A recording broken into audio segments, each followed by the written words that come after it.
throw a picture in it. Like just do this. All right, hello everyone. Welcome to the last. Yes, welcome to the last session of Forsaken Throne. This is the epilogue, and in this session we are going to sit down. We're going to talk about our characters and what happened after the campaign ended. And we're gonna have after that we're gonna have a discussion when it comes to like our favorite memories and awards and stuff for the campaign, and after that we will be taking the chat's questions as we go along here. That's kind of the plan, I guess. So yeah, let's fire off the epilogue. I guess we give the floor to our DM DDS.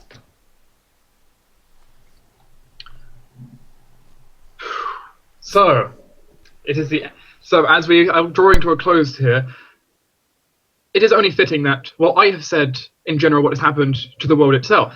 So one of the best things for us to find out, of course, is what happened to the heroes that built it up, the people that the story was built around. And the players are, of course, one of some of the most important pieces of this. I would like to start this off by seeing what happened in the life of Zoe. Oh my. Sure.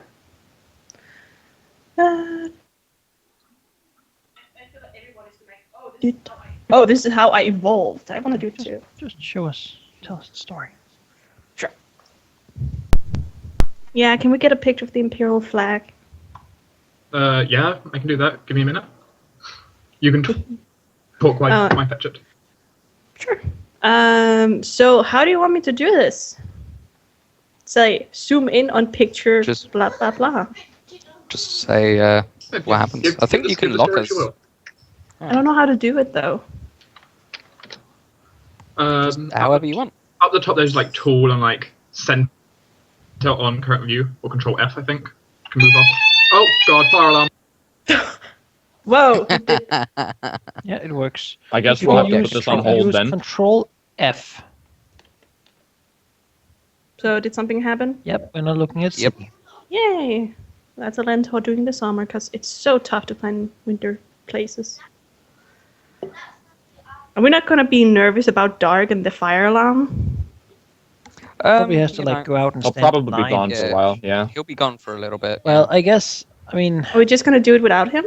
no, that'd be mean. He deserves to hear what happens. Yeah. So awkward talking time, yeah. Sure. Sure.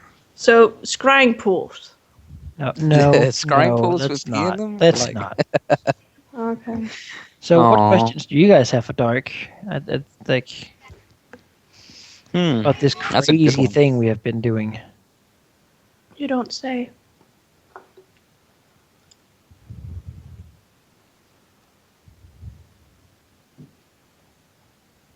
Oh, no one? No one has any questions?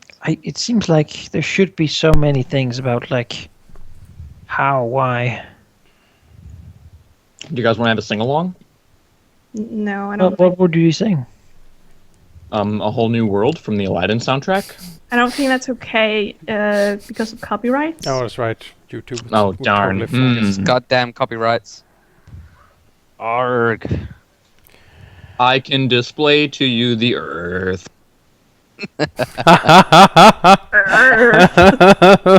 Earth. I love Lorian's comment is that's why you don't smoke pot near the fire alarms in your dorms.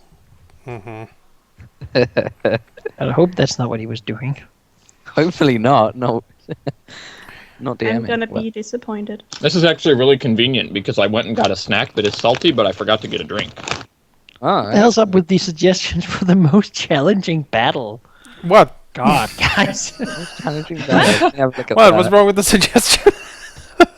I have a feeling I know that suggestion. Did you say most humbling or most challenging? Oh, that most challenging, yes. That was That was a great. really great start to this.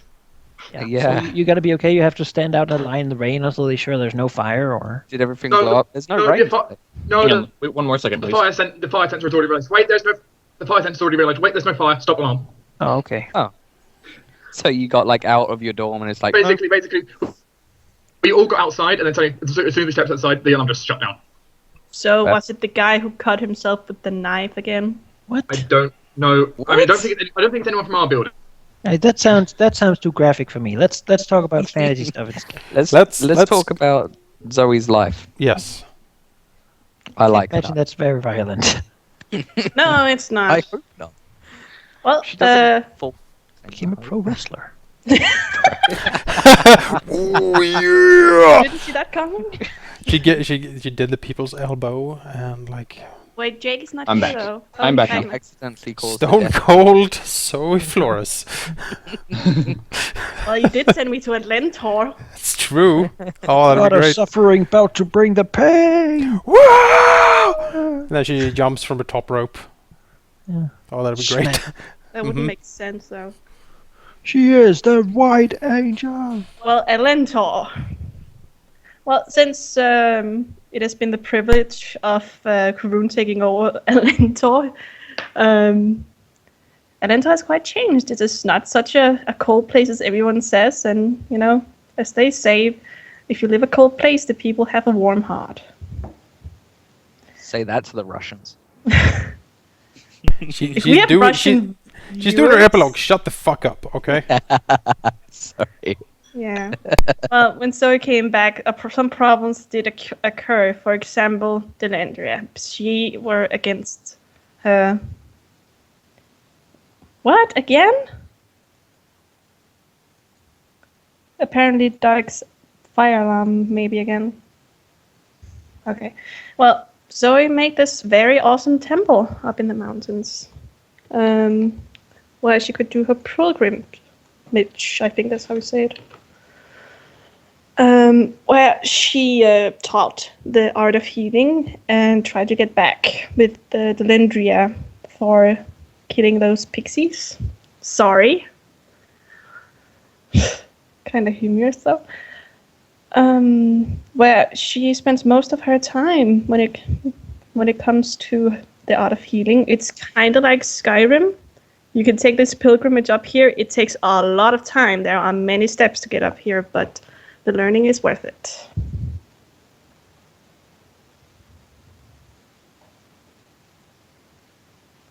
Oh my god. Halldamir, just stop it. I was making sure Dark knew what he's come back to. Oh, Because he's gone. I don't. You know. sure. Just keep going. Just keep going. Oh, hey, thanks, Dark, for the flag. Anyway, as of course, they ended up having some kids, 3 of them. All of them having some very unique gifts. The oldest being, can I point? No. Being the girl with the white hair. This is kind of embarrassing, but I need my notes. There. Elia. She's taken mostly after her mom, being a very good healer, but quite the troublemaker. Her and for some reason Aryan still alive, because in his rare occasion, Pegasi, he's not a normal Pegasi anymore. He just keeps going and he doesn't really change. Her other kids, the dark-haired called Elron, had this funny thing that one day when they came home, the other kids came running and said, "Mom, Elron made the dog talk." And they found out for some reason he was definitely going to walk in the Archmage Elron's footsteps. He is going to become a really powerful druid. So Hope can talk and is intelligent. He has awakened Hope. Aaron, the last boy, has become quite interested in Karun's art of being a paladin. They all have their own way, kinda, of what they want to do with their life, with all their own special powers. Zoe has had a talk, finally, with her I'm not going to say how many grandfather. And he has explained to her why he was not allowed to talk to her and why he was not allowed to intervene. And at the same time, he has told her when she is ready, she has a space at his side. And so he has explained her position that she has married and has kids. And when her kids understand that she cannot stay forever, when Karun is not here anymore, since Karun is not anymore influenced by the blue flame. So she's trying to explain to the kids that one day when their father is not here anymore, Zoe has to go as well to Nirvana, I think it is. I don't know if Dark is here. And join her ancestors. And the angel blood still grows strong in her children, so maybe one day they as well. So he thinks that Orion is going to disappear when that comes. That, or he will join her in Nirvana.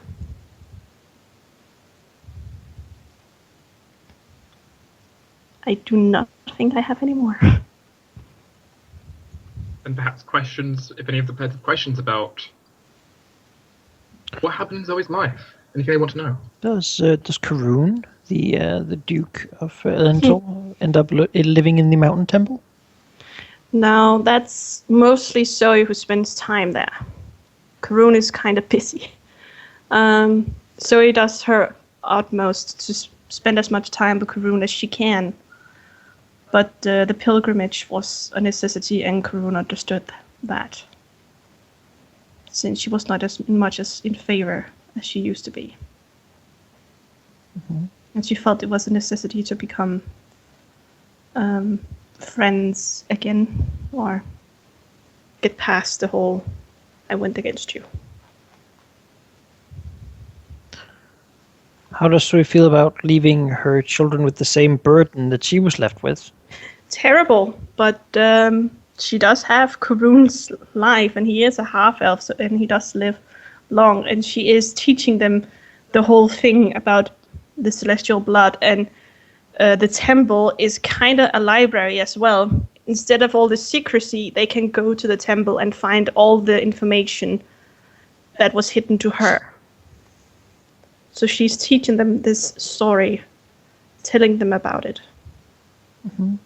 Make sure that this is not, that the same is not going to happen to them as it happened to her. Also, that god is a hard ass. You killed some pixies by saying my name. I will, throw you out of heaven until you have done a lifetime of service. It's not really a... She didn't know where she would go, but when her great-grandfather appeared in front of her and told her there is a place for you here, so he decided that she would join her great-grandfather. Does she ever get back in the graces with her god? Yeah, she does, with the building of the temple and creating this temple is not only for people who come for the learning of healing art. Some people come because they know what we did back then. So they come to this temple even in the name of our group to give gifts and prayers for the thanks for what we did. Sure. So it is more than just that, and at the same time, it is also a reminder to not forget. Mm-hmm. We do have some questions from the chat. Uh-oh. How long did Zoe live? Or is she eternal? She is eternal. Mm. That's why she chose when Karun longer draws breath. She will, at that time, her children will be much older, and she will explain this, or she will prepare them before how this is going to work. That she has to leave, that she feels that an eternal being should not be in control like this. She kind of feared the same as the Emperor did. He wanted to be eternal. Mm-hmm. So he does not want that. What happened to Zoe's father and the famous bust? Larian asks. Larian. Her father is still in the capital. He's fine. The bust, she cleaned it, put it in a basket with flowers and a veil, and gave it to Raphael the day we fought Irolda died. So he felt it was inappropriate to use it as a weapon when Irolda had died. And she thought that Raphael probably doesn't have anything to remind himself of Ivalda, so why not give him this bust? Indeed. Indeed. Malorn asks, will Zoe allow herself to be binded to the Empire like a guardian angel, or will she stay away from Emerisia to allow it to flourish without her intervention? She does not want to be bound to it. There too much has happened. There are too many memories. She does as little visiting to the capital as she can. Luckily, the portals was made so her father can visit whenever he wants. And the same with William. But she kind of has a fear of the capital. Too much has happened. Mm-hmm. And she has continued her craft in Alentor with free schools and orphanage and hospitals.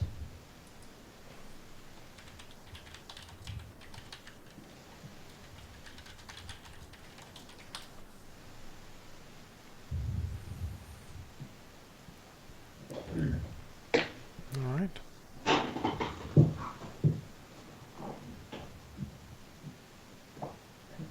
Guess who's gonna be a nanny? Looking at Raphael. Right. Well. Zoe is always welcome to come visit Raphael. Perhaps that's a lead on to the next epilogue. Or kids? I was thinking. Maybe. Sure, we can shift in that direction. Oh God, Carmen, since only one of my kids What is happened? gone. She What flew away. So what? So what happened to the sword, and in a sense, mother of aunt of the Empire, I should say, not mother. Mother of the Empire. Well, The mother is dead.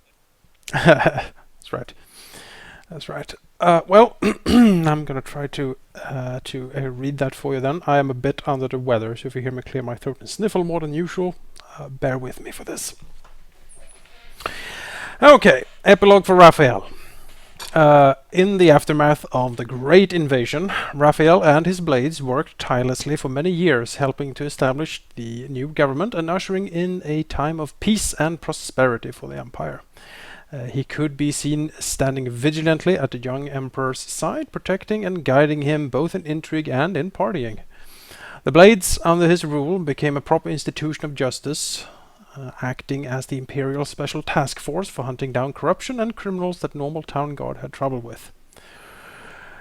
"I'm going to draw the Blades" became a colloquialism for sending for reinforcements in the face of great injustice and adversity.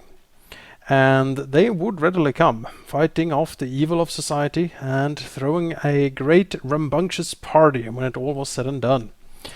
And although no organization is perfect, the Blades continue to this day as protectors of the realm and its people. Meanwhile, the famous Sapphire Hall dance and fencing school and secret hideout for the vigilante group known as the Merrymen grew and prospered. Under the wise leadership of Cassandra Lowland, it soon opened up more businesses all over the Empire. A city was not a city without the Sapphire Lady's presence, and it was said, and the myriad balls and parties were always open to anyone who would like to attend. Thus, in its own small way, it helped foster in a new era of equality where old and young, rich and poor, all could mingle and meet and make merry. It also expanded the shadowy Merrymen's organization, and it was said that if you had a problem that the law could not help you with, if there was a villain outside its reach, you could go to certain statues depicting roses around the world and whisper your plea. If it was deemed just, then judgment of the Merrymen would fall upon the villain and vindicate the victims. You invented the good version of the Dark Brotherhood. That's basically what it was. And what of Raphael and Ivalda Arkland? Well, the marriage ceremony was held in the imperial capital under much pomp and circumstance, with everyone invited to attend. The always radiant Lady Zoe officiating, Bollard overseeing the food with unyielding aplomb, Artemis carrying the rings with draconic pride, and Laurel leading the dance with unearthly grace. Punctuated with the most stupendous fireworks display that Marlin Moonseer could provide, it became a night to remember for all. Raphael soon afterwards bought the lands around Golden Hill, his place of birth, and spent many years pacifying and rebuilding it. And even though he and Irolda decided to build a manor and to help support the community, they frequently left on the wings of the Storm Queen, often visiting the capital, but even more often taking to the skies for months on end, traveling the world and seeing its many marvels. And it was on one of these numerous trips that the twins Leonardo and Alicia were born, to the overwhelming joy of both Raphael and Irolda. The twins would go on to become quite the heroes of the Empire themselves, playing key roles in rebuffing the infamous pirate Blackhand, and in stopping the marauding Greyskull orc tribes, just to mention a few things. In the end, they ended up becoming the first swords of in Imperial history. They protect and party with William Arkland to this day. Having seen much of the world, but still surprisingly, and some might say almost divinely vigorous, and with little downsides of his old age showing, Raphael and Irolda both disappeared on one day together on the Storm Queen.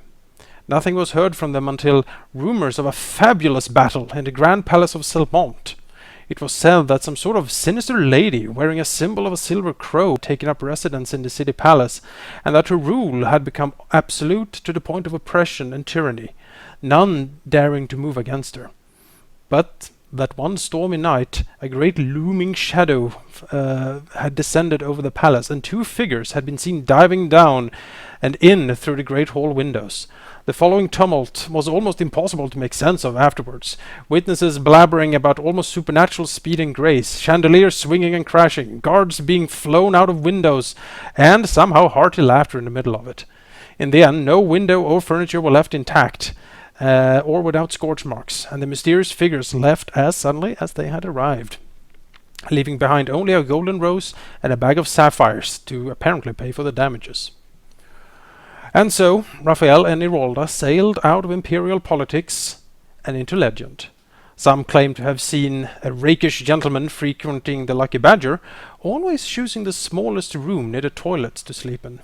Some claim to have seen the same gallantly roguish character mysteriously showing up in crowds at public appearances of the Emperor, or standing in the shadows of his court. Some claim to have spotted him traveling the stars, together with a crew of outrageous privateers, or even in the fairy plain of Avalon.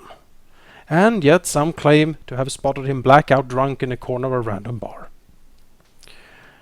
In the end, though, the most persistent rumor was of a place far beyond, a place where it was that anyone could be taught to fight like nothing else and nowhere else. A place where it was said that divine heralds, dragons, and all manner of people all came to study and learn, and where no one with a good heart were turned away. Just pick up your weapon and think of what brings you joy in your life and what you want to protect.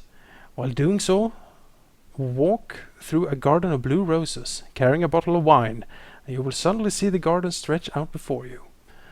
And as you then round a corner, you will in the distance see a great hall surrounded by flowers and vineyards, and where you can hear an elaborate symphony being played, before you realize that it is actually the sound of weapons used in fighting.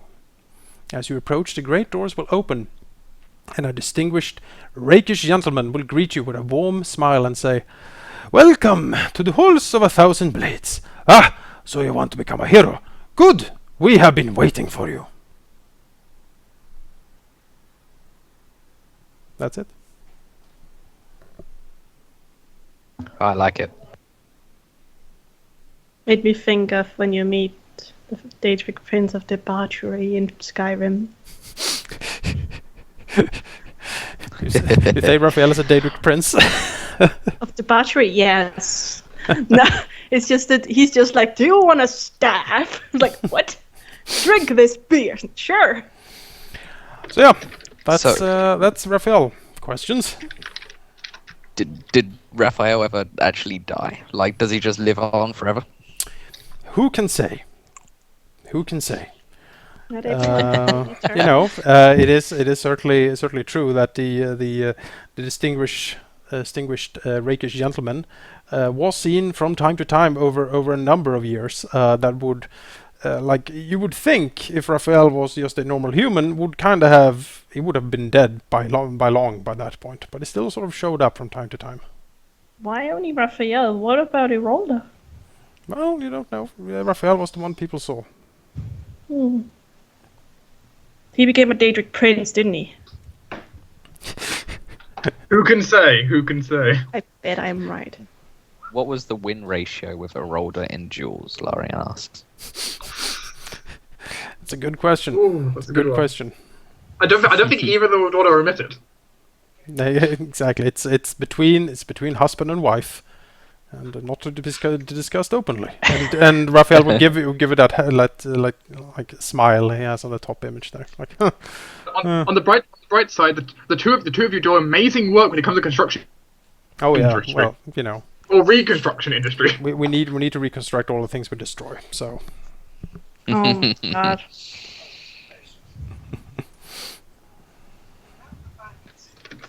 So, you're not gonna tell if Raphael found a way to become eternal? Just made it you a Daedric prince. You know, maybe walk through a garden of blue roses and find out.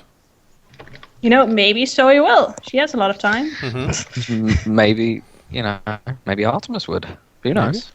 Just to visit an old pal. You know, Everyone is Zoe always probably- welcome. You know, after a long time, Zoe and she has heard about it, she would probably think Raphael wouldn't be alive. He shouldn't be alive. She would check it out to find out what is going on here. You know, maybe she'd meet. Maybe she'll even meet with your character, Halldamir. It's like, oh, you're here too, Artemis. You're here too. And then, it's been like 50 and then years like since Laurel shows Raphael. up, like, I heard something was going on here. We just walk with like a barrel of. It would be kind of funny that they both go, Artemis, what are you doing here?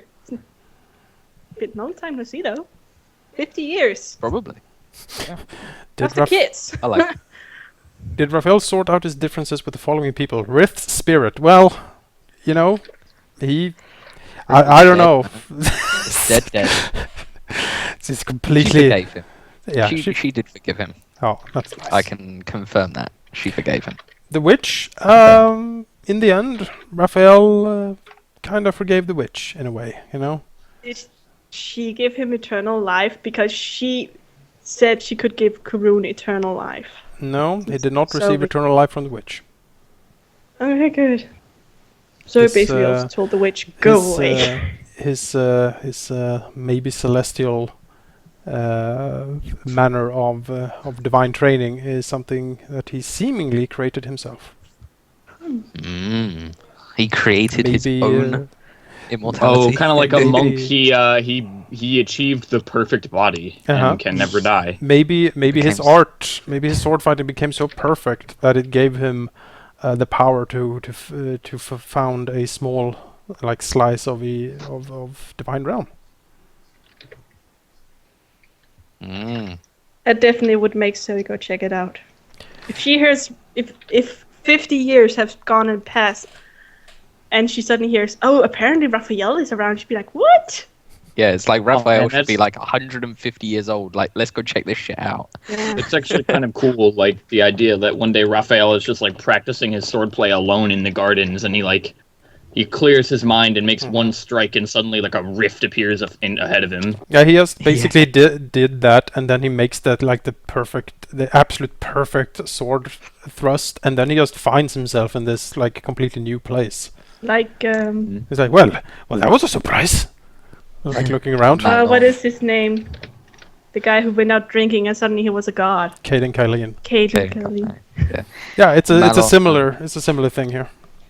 Malon asks, who was the greatest enemy Raphael fought in 50 years? In 50 years after the battle, well, that would be still his darling wife Irolda.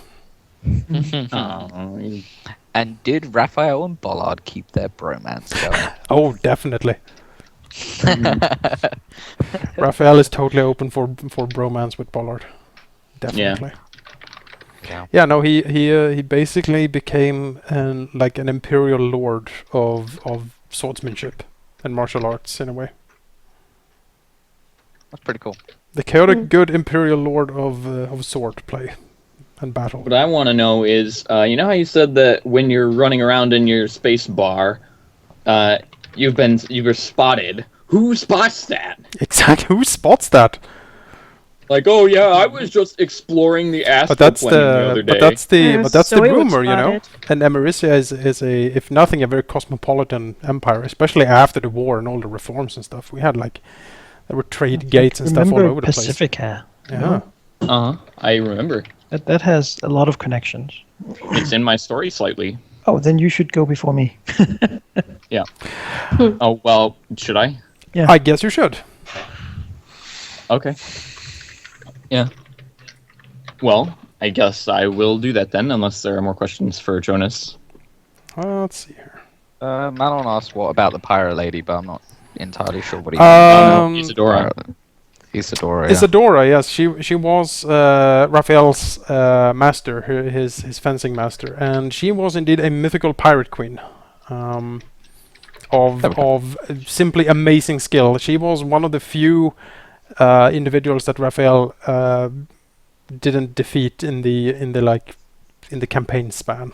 You know, he went to duel with her several times, and he never really defeated her. In the 50 years and after founding his celestial realm, maybe he did, or maybe she hung out and partied and became an instructor at his school. Who can say? Anything is possible. Although rumor certainly has it that he sailed the stars with her sometime. And it's true, she never showed up in game. She was simply a between sessions, downtime character that I interacted with. It was from her that I got all my special skills. She is a legendary swordsman in her own right, only known in myths, and very few have seen her. At least seen her and survived. Mm-hmm. She was great. She herself just occasionally appearing in grainy pictures and then never showing up again. Mm-hmm. All right. Like the Loch Ness Monster. Very much. Very much. Yes. Very much Raphael followed in her footsteps. An excellent protege. Mm-hmm. So I guess without any more questions. Yep. Party at the Hall of 1,000 Blades, guys. You're all invited. Sure. Artemis would show up. Definitely. Artemis would definitely Zoe would show up. Awesome. She likes a good party. Yep. Where do you send these invitations? They show up in in a note tied to a golden rose. It just shows up near you at some point. How did you get Is it to like that Nirvana? messaging? You know, Raphael has contacts. This is Zoe's great grandfather's like, this This guy. keeps showing up at God roasters. fucking damn it. So it's like, I'll go check it out. Don't worry, great grandfather, I'll go. It's new upstart Imperial Lord guy. He's so... So it's like, yeah, I know. Alright, let's... Yes, Raphael seduced plenty of angels. They always get hit in the head by Roll-Up for most it. of the time, every time Raphael goes there, they're cringing. This is a place of peace! Jason! Why? This seems like a good party, isn't it? You're not my dad. You can't stop me from practicing swordplay here. Alright, let's go to Bollard. Okay. So, yeah. After the war, Bollard he returned to the capital and managed his meat shop for a time, but he found that he was getting restless. And so, one day, just completely out of the blue, he decided, there are a lot of cool things out there. A lot of great sort of species that no one's ever discovered and seen and cataloged. I kind of want to do that. I want to know what is out there in our world. And so he set off. He packed his satchel or his backpack or whatever, and he set off into the wilderness, visiting all sorts of magnificent locations. Eternally raining forests. Where the water came down all day and all night, but never managed to flood the place. And he visited such swamps where sages walked among the beasts and never really had a bother with them. and all the while he's discovering these different species, all sorts of crazy creatures, and drawing them, and every so often returning to the city to report his findings. He basically becomes like an anthropologist.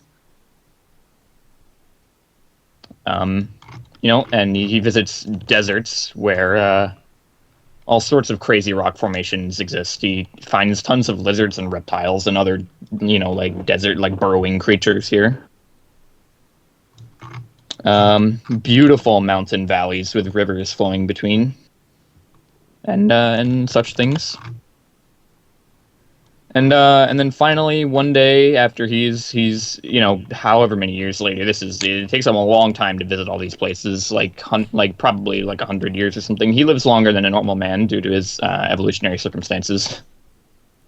And he makes his way to Pacifica for his final days, to visit an old friend. Yeah, he goes through the portal into Avalon, and he says to Laurel, I am reaching the end times for me. You know what happens. And I don't want to live that life.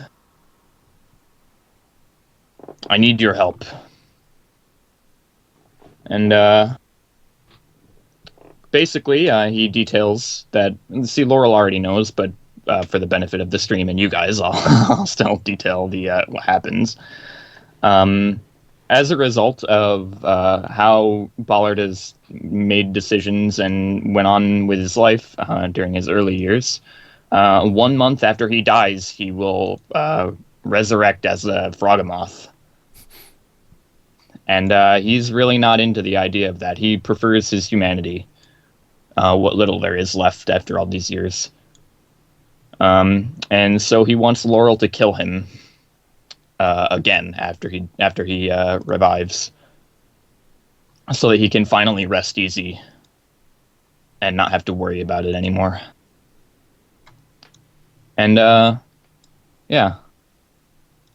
So, Ballard went sailing and did his anthropology work, and then died peacefully, and then died violently, and then rested peacefully. But he cataloged a shitload of species. He should totally send those books to Zoe's temple. That's where all our information is. I imagine they became it became like a biology book for all schools in the Empire. Mm-hmm. So Ballard traveled alone for all this time. Yeah, he made trips back to the Empire every now and again, but for the most part he was alone. Yeah. Knowing that he would one day die and have to ask his friend to kill him, basically. But he had accepted it, and he decided to live life for what it was, and revel in the marvels that was our world.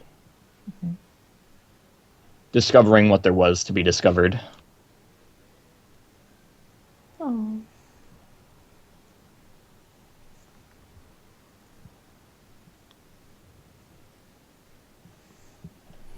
So yeah. So could you go into a little bit the relation? Yes. I forgot. There's a picture that I forgot.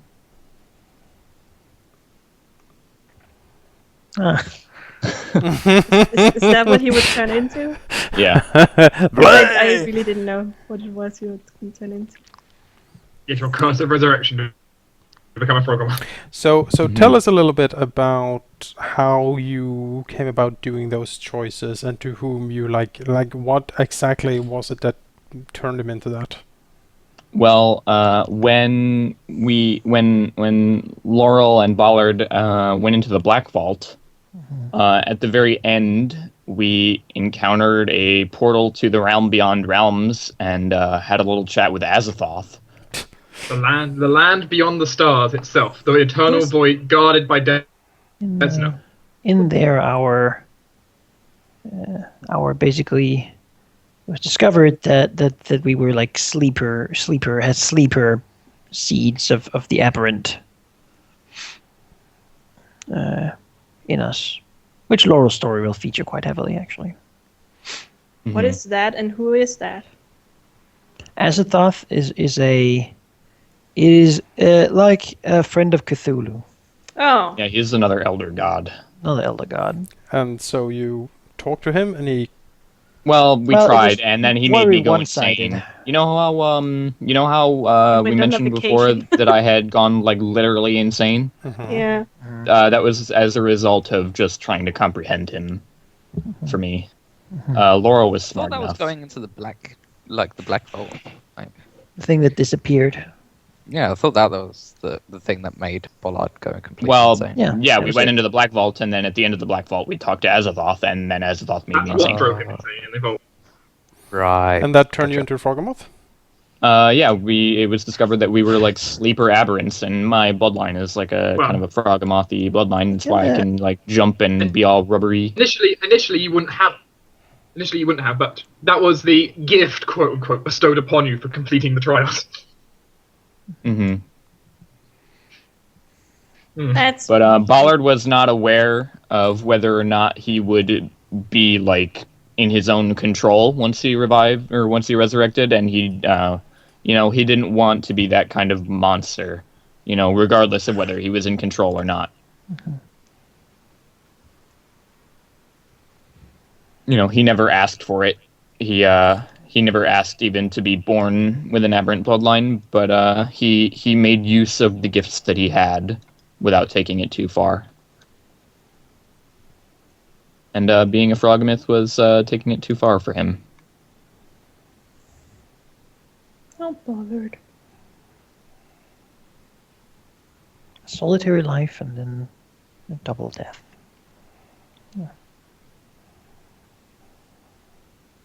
So in the end, was he satisfied? Yeah, he was glad that his life played out the way it did. What about the restaurant? Yeah. The restaurant was left in very capable hands. He trained a protege there among the men.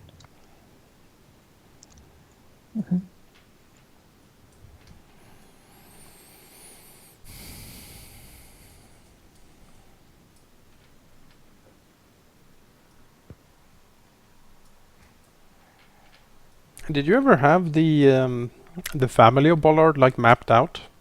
Nope, I never even considered it. I didn't want to. I wanted to leave it intentionally vague. Because Ballard wouldn't know. That's. I told Dark, if you want to do something with it, you can, but I want it to be just as much as a surprise for me as it will be for Bollard.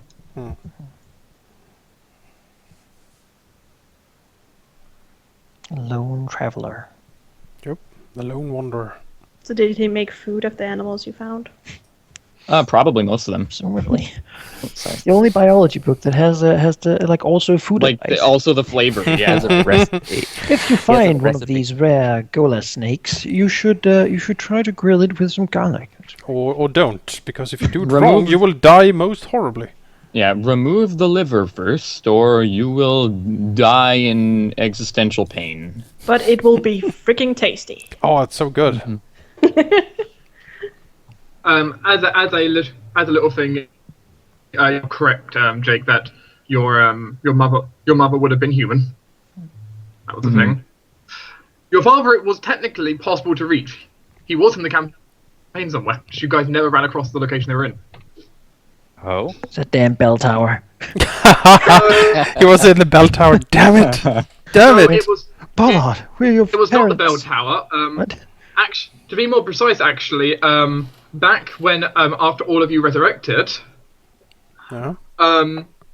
if you remember before I showed the map, there were certain areas that were like being resistance against the new rule of Empress Miranda Arkland, quote unquote. So those little islands of resistance, one of them had the program off on it. But you never went for diplomacy route. You went for go straight for her brother, which was a different route entirely. So your dad was actually a You never saw Froggermoth. it. Apparently. Wow. What? That Man, is. she is- I don't even know how a woman like Maybe that's survives. why I never knew my mother. I guess. She was like, I don't want to Yes, have to that is the explain best way to of putting him. it. This is so. I can't explain this to the kid. Look at him. the rest of the story, I will. District of the capital. I will leave the rest of the story in time, where time itself is even forgotten. Oh my god. Because, well, no one found out. Bollard didn't, certainly. You know, it's kind of funny that Zoe could have found it because she went into looking into Celestials having kids with people, and she found out that lion dude had a few years ago had a kid with a woman in the Imperial City. If only she had gone further into looking into interspecies hanky-panky, she would probably have found it. A temple of interspecies hanky-panky. Yeah. That's that sounds like a sub-wing to Raphael's Celestial Realm. Yeah. Oh god. Really. It's like, come one, come all, find true love. Yep. And a Sata. Has anyone seen a cross between a troll and a centaur? Ha ha! We have that. Central. We mix that with a half-goblin dwarf. Special guest star Laurel Arkenbrack of the Mad Fairy Realm. Hello. Those can be avoided. It's not necessary. Would you like to hear my language? It sounds like this. That's not Everyone applauds very politely. Yeah. Yeah. Very good, very good. Is Guagageg still a bachelor? Malon asks. I don't know. Guagagag was a Laurel thing, not so much as a Bollard thing. Oh, okay. Surprising, actually. You were the one with the tentacles. Oh, just wait. Yeah, but Laurel was the one with the psychic powers. Yeah. His mind palace. Well, should we go on to Laurel then? Of which I think that's a good I think this is a good transition to what did the doctor do, or the scientist more precisely. Doctor scientist. Alchemist. Oh, also the Volsenbracks, they were left in good hands as well, probably with Irolda. Irolda, yeah.